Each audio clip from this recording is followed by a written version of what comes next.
Ciao a tutti ragazze e ragazzi, ecco le ultime notizie riguardanti il nostro amato Gianni Yaman, o famoso fotografo Jean de Witt, diventato famoso in Italia grazie alla serie TV turca dei Dreamer.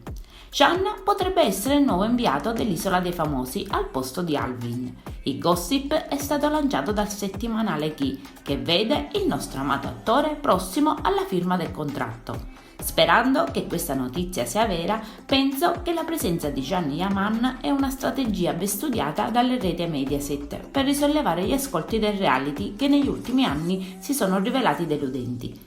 Per tutti noi fans di The Dreamer sarebbe un motivo in più per guardare il programma L'Isola dei Famosi.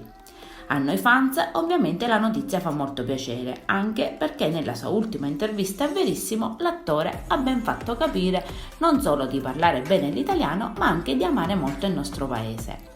Incrociamo le dita ragazze, io adesso vi saluto e vi aspetto al prossimo video. Bye bye!